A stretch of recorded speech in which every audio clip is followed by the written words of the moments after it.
दोपहर की राम राम दोस्तों। मैं खड़ा हूँ जिला चिकित्सालय के पोस्टमार्टम रूम के पास। अभी आप सोच रहे होंगे कि आज मैं पोस्टमार्टम रूम के पास क्या कर रहा हूँ, कोई घटना घटी है क्या।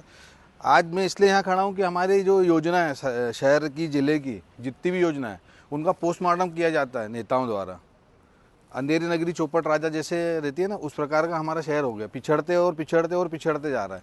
अभी आज मैं मुख्य विषय मेरा संभाग को लेके है, और बटालियन तो आने वाले टाइम में बटालियन है, निर्माण प्राधिकरण है, ऐसी बहुत सारी योजना है।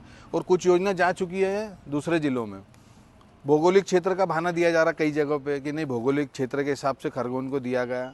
तो ये जो बहाने हैं ये चलेंगे नहीं। जो हमारे हित की चीज़ हमको हमारी मिलना चाहिए, जो सौगातें खंडवा की है खंडवा को मिलना चाहिए। लेकिन हमारा नेतृत्व इतना कमज़ोर है, दिशाहीन है कि उन्हें जैसे ही संगठन टास्क दे देता है, कभी सदस्यता अभियान के नाम पे टास्क दे देते हैं, तो पूरी ईमानदारी के साथ अपने अंक बढ़ाने के लिए बढ़ जाते हैं। फिर आओ, अभी एक नया टास्क दिया है, महाराष्ट्र चुनाव चल रहे हैं। महाराष्ट्र चुनाव में आप ईमानदारी से पूरी मेहनत से काम कर रहे प्रत्याशी को जिताने के लिए, क्योंकि आपको नंबर चाहिए पार्टी से। लेकिन जिन मतदाताओं ने आप पे विश्वास करके आपको जिताया है, उनके साथ आप छल कर रहे हैं। अभी आपके व्यक्तिगत कार्यक्रम रहते हैं तो आप चुनाव छोड़ के बीच में कभी आ जाते हैं, फिर चले जाते हैं। तो जो सबसे बड़ा मुद्दा है कि 30 दिसंबर डेडलाइन है संभाग की।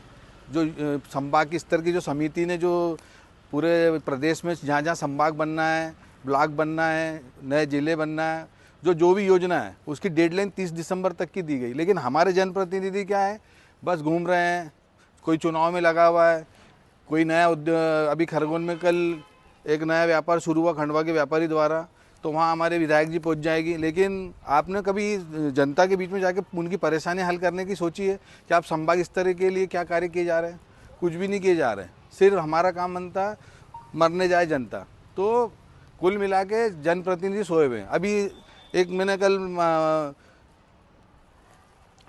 सत्तारूढ़ पार्टी के नेता से चर्चा करी परसों के दिन, तो उनने कहा यार, वो सांसद जी ने बोला 20 तारीख को मैं आ रहा हूँ, चुनाव के बाद अपन चलते हैं। तो आप आपकी मतलब पूरे काम खुद के पर्सनल करने के बाद ही शायद इतना सोचेंगे जिन्होंने आप पे विश्वास करके आपको जिताया।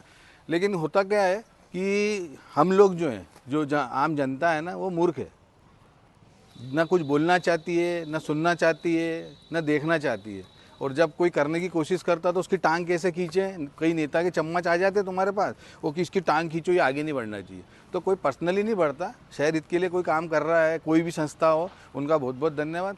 लेकिन इन सोए हुए जो राजनेता हैं, इनको जगाने के लिए क्या करेंगे। अभी महाराष्ट्र चुनाव आज शाम 5 बजे ख़त्म हो जाएगा। उनकी जो एक मतदान के 1.5 दिन 2 दिन पहले की जो चुनाव आयोग के निर्देश रहते हैं, उनके हिसाब से वो लोग खंडवा आ जाएंगे। तो कम से कम उनसे निवेदन है कि सब एकजुटता दिखाएं, पूरी जिले के जितने भी विधायक एक होकर किसी का नेतृत्व करें। हमारे पास सबसे बड़ा हथियार है हमारे लाडले मंत्री कुंवर विजय शाह, उनके नेतृत्व में चले आए। लेकिन होता क्या है, सब लोग अपना वो श्रेय लेना चाहेंगे, करेगा कोई नहीं। खरगोन की जनता पूरी निश्चिंत है, खरगोन के जो अधिकारी वो निश्चिंत है, और खरगोन के जनप्रतिनिधि वो भी निश्चिंत है कि भैया संभाग भी हमारे ही शहर में आएगा। अब आप देखिए कि कई उद्योग धंधे यहाँ से खरगोन पलायन करके चले गए। कल भी एक नया उद्योग मतलब एक नया शोरूम खुला है खंडवा के व्यापारी द्वारा। उसके पूर्व में कई कपास के व्यापारी यहाँ से वहाँ चले गए हैं, कई दाल मिलें चली गई। लेकिन हम लोगों को कुछ नहीं करना। हम आज भी वही नाली सड़क पानी के लिए मरे जा रहे हैं। लेकिन जो मेन चीज़ है रोजगार के लिए कोई बोलेगा नहीं, क्योंकि आज हमारे बच्चे बाहर पढ़ रहे हैं। तो हमने इसीलिए बच्चों को पैदा करा था क्या, कि जब बड़े हो, जब हम उनकी ज़रूरत हमको पड़े और वो बाहर नौकरी करते रहे और हम यहाँ अकेले रह लें। तो उसका मुख्य कारण हम खुद ही लोग हैं कि हम बोलना नहीं चाहते। तो मैं अंत में सभी जनता जनार्दन से निवेदन करूँगा कि एक बार इस चीज़ पे गौर करें, और उन जनप्रतिनिधियों को निवेदन करेंगे कि भैया, घमंड रावण का भी टूट गया था, लेकिन जो आप घमंड में चल रहे हो ना कि एक ही पार्टी यहाँ कुत्ते को भी खड़ा कर दो तो जीत जाएगा हमारे बैनर तले, तो रावण का घमंड भी टूट गया था। वो